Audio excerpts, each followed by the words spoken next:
Singer of the rock group AC/DC was found dead last night in a parked car in South London. Scotland Yard said the body of 30-year-old Bon Scott was discovered by a friend who had left him in the car hours earlier to sober up after a day's drinking. We talked to Rick Davies of Capital Radio in London, and he filed this report. The friend who discovered Scott being unconscious, Alistair Kinnear, said that he met up with Bon to go to a music club in London, the Music Machine, last night, but he was pretty drunk when I picked him up. Then Scott apparently got there and they drank several more whiskeys. Scott's known for having been a heavy drinker, and also in 1973, when he was still in Australia, he was forced to stop singing for a while because of his drug problems.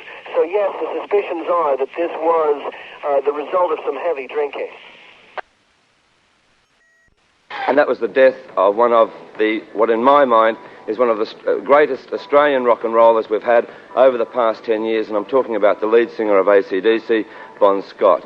Not only was he a friend of mine, and it shocked me deeply that he died in London, but I think it's a great blow to the Australian industry, and especially to AC/DC, in the fact that the boys were breaking it so big in Europe and England and were about to become one of the world top supergroups in the world in 1980.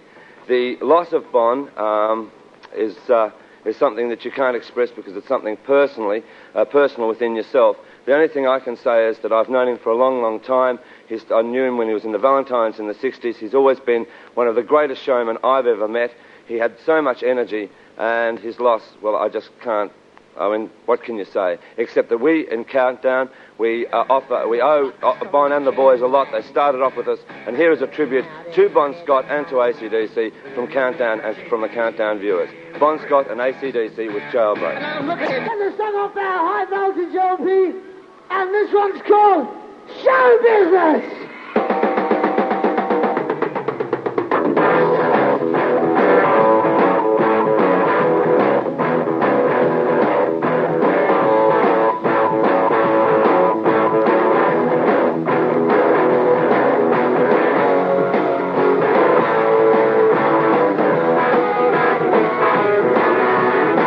You learn to sing, you learn to play. Why don't the business